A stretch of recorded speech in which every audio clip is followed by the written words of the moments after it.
The People's Countryside The People's Environmental Countryside Debate Podcast. Environmental Debate Podcast. People's Countryside Environmental Debate Podcast. People's Countryside Environmental Debate Podcast. People's Countryside Environmental Debate Podcast. What do you guys think of mobile phones in daily life? Bearing in mind that many podcast listeners listen to you on their phones. What do you two feel about the altered and expanded bus network in Oxford City and surrounding areas? Absolutely fantastic, if only I could use them. I'm Stuart the Wild Man Mabbott. He is? William Mankelo. Yeah, it's Groundhog Day again. It's Groundhog Day. I think that when the groundhog sees its shadow, there's going to be another 40 days of rain or something. And this is the People's Countryside Environmental Debate Podcast. Ever since the COVID lockdowns, you, the listeners, have been sending in 2 questions per episode for us to conversate around.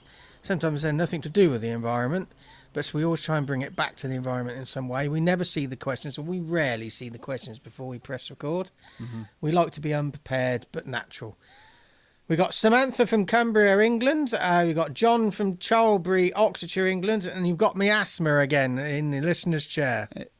Exactly. A lovely town, lovely village, isn't it, Charlbury? Yeah, we're going over there tomorrow. Oh, we are, yes. To piss the locals off.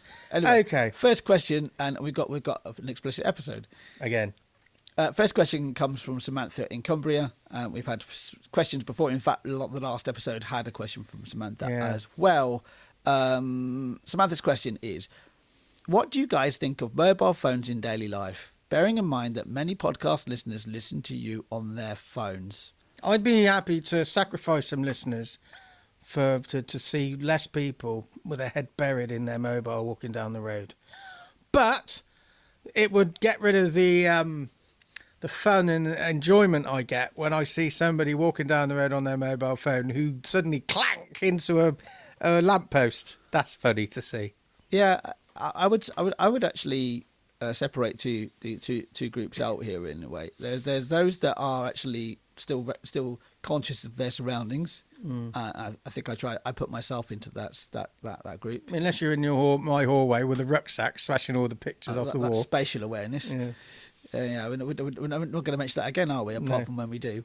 Not until you replace the picture frame, no. Well, even after I've replaced the picture frame, that will still be mentioned. We're talking about something there's a bit of an inside story there. I think, not that it bothers me.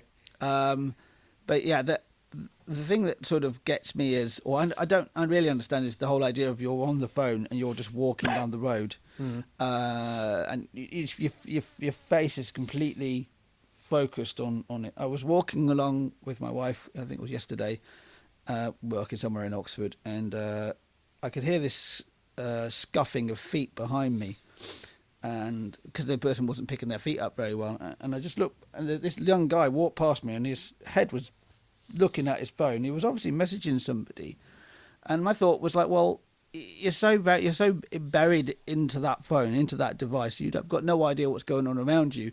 That's why phone theft happens. That's one reason. That's one thing. But also, you don't really know what issues or what obstacles you're coming across. As you said, Stuart, about lampposts and that type of thing. But also just tripping hazards. I think it's a really. I think it's just ridiculous how people will just walk around like that and be so into their phones. I think that they are intrinsically buried into our lives. I think the eggs in one basket comes to mind. Exactly. The horse is bolted as far as how much we're reliant on phones. It reminds me of a conversation, or reminds me of a question that was asked about AI, and what was the Sam Altman, who was one of the one of the leading thinkers in AI, was asked what keeps you awake at night as far as scenarios of AI goes. One of them was that a malevolent person takes it and uses it as a weapon. The second one is AI becomes sentient. That everybody knows about those two, but the third one is that AI in particular becomes so entrenched in our day-to-day lives that we can't actually live without it. I think that's where exactly where we are with mobile phones. It's so entrenched in our day-to-day life with use of apps, for example. Apps are such an intrinsic part of life now, it seems to be. Everywhere is going towards app payments, that type of thing. so the horse is bolted, therefore there's no way you can go back to what it was before mobile phones were invented.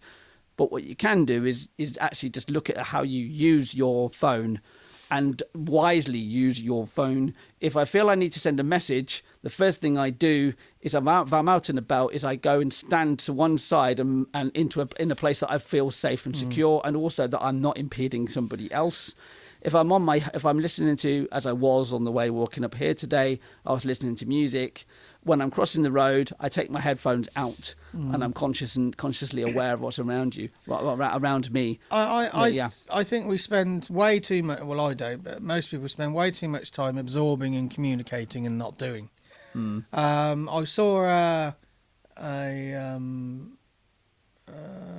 John Lydon video the other day of a live performance of his down in Bath, I think it was. And there was all these people in the crowd videoing him, and this old punk from the 70s said, you know, they weren't there in the moment, they were just busy filming it. Let's just, you know, just get on and be punks. And then there was another situation. I was this weekend just passed. Oxford City Centre was invaded by French, just everywhere. It was French. I came out of the city centre with a French accent. You know, it was that intense. Anyway, I had this tick. You know, I couldn't help it. Anyway, I was just outside St Mary's Church on the High Street, and there was a crowd of French people walking towards me. And there was clearly an older teenager on his mobile phone, and he was vaguely aware of the movement of his group, and he was but he was walking. I was in my wheelchair facing him, and he was coming towards me, and I just sat there. I thought I was waiting for the impact. Anyway, his father, or I think it was his father, he said something to him with complete disdain in French, and the kid sort of woke up. And as they walked past, this English guy was sat on the bench to my left, and who I knew. And I said, his father was so disdainful. And this guy said to me, well, everything the French say sounds disdainful in a way. It's just the way they speak. Mm-hmm. You know, it's just the tone and it's the presentation. And I thought, well, yeah, maybe he wasn't being disdainful. I don't know. But it was just sort of like... we don't experience, and we're just, all our eggs are in one basket, and it's just sort of like this thing. You go out for meals with people and they spend on their phones. You know, one of them goes to the bathroom and comes back and the other one's got the phone out. Just put it away. Yeah, you can quite easily just put your phone away. It's not, I mean, phones are useful. It comes back to the servant master idea. So a phone makes a very good servant, but not a very good master. I'd also say cars are like that as well. I was having a discussion with my wife about cars. I think there's always the new technology that comes through, and it starts off as this novelty, as this this is going to make our lives much better and make our lives simpler and easier, and we can do things faster and quicker and that type of thing. Being faster is not necessarily the best measure of how good something is. But, you know, mobile phones is the current one, and AI is going to be the next one. It is building into the next. This is what we need to have. This will make our life better and faster. Environmental action for me is think about how we advance and how come, you know, advancements we make to make our life easier. You know, is that sustainable, or is it? We have to give up on advancing and to be sustainable. I don't think you have to give up, but just play around with that. Is there a scenario where we can advance and improve our lives without being unsustainable? Okay, next question. John in Charlbury, Oxfordshire. John in Charlbury, Oxford. A lovely village. Town. John's question then is, what do you two feel about the altered and expanded bus network in Oxford City and surrounding areas? Absolutely fantastic. If only I could use them. Yeah, there is. I mean, yeah, you don't use buses, do you, Stuart? So I find them overwhelming, too loud. I don't want to hear people. You go on trains, people don't share everything with you. I've struggled to get on and off the bus with my wheelchair. You're not that welcome. I get confused with where I am on it. But I do think this connecting of park and rides with bus routes that connect the park and rides is a fantastic idea, because it links communities, it links the park and rides. At one time, to get to another park and ride, you had to go. A park and ride is on the outskirts of Oxford. You park and then you get a bus into the city centre. If you wanted to get to another park and ride, say you had a meeting over there, you had to get a bus into the city centre and then back out again. Yeah, I was thinking of also that if you wanted to go to another part of the city from park and ride that didn't have a park and ride service along it, Cowley Road's a good example actually. I mean, you could actually say the 500 bus now is some form of park and ride, but it isn't really. But because there's no sort of behaving like that. It is, but there's no actual parking, is there? But you can now get buses that actually act as orbital routes that actually are reliable. One bus route I use quite often there's the 100, which comes past where I live and gets into Headington now, which has kind of replaced the U5. Then also the 700, which takes you all the way to Kidlington. These are very locally focused. This is a very locally focused episode, I've just realised, and I know there's people who are listening all over the world, but a good expanded bus service is really useful. I mean, what's happened here in Oxford is because we've got these we've LTNs, bus gates. We've got low traffic neighbourhoods, restrictions. The bus gates that were going to be put into place are currently temporary congestion charge points, because they are temporary. They will become bus gates once Botley Road is reopened at the railway bridge. As I understand it, the Oxford County Council, not the City Council, the Oxford County Council had an agreement with the bus companies that they would reduce traffic within the city, which would so they could put on more buses. And once the congestion charge gates were put into place, you could see these new bus routes, not just new bus routes opening up, but also these bus routes extended as well.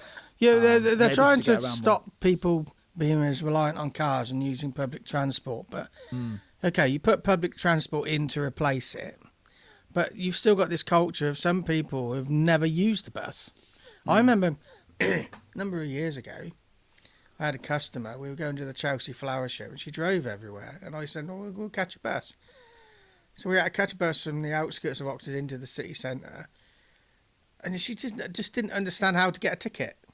You know, it's not a case of putting buses on. It's changing the culture of actually how people live their lives. I'll say an action straight away is that if you're a person who uses the bus, see if you can. If there's somebody in your life that's never used a bus before, just go on one bus journey with them and show them the process. My sister, who lives out in the outskirts of Southampton, lovely city. Portsmouth, Southampton, they're interchangeable, aren't they? Yeah, one of the same thing. Well, my sister had never really got into Southampton on the bus. She lives right on the outskirts. Because she thought the bus service was not reliable, or she hadn't really looked at it. But we showed her once that, okay, we went into town with her, went to the city centre with her, and she realised that it actually is much, much better than driving in. It's a more pleasant experience. She's not having to drive herself, and the cost is roughly about the same as parking. And then you got people who are resistant to any form of change. So you just have to get the critical mass. This is the environmental action. Get the critical mass making a change in there. People have to follow, or they have to rebel. It's up to them. Yeah, and I think the critical mass as well. That there was something, and I saw a video recently talking about how many people actually have a vegan diet, have a vegetarian diet, have a more plant-based diet, so still eat meat, and it wouldn't take very many people. It only takes about a third of people to change, not half. The tipping point is not at the halfway point. It's much, much earlier than that will get people to change their habits. Because we all want to fit in, don't we, people? We want to all march to the same beat.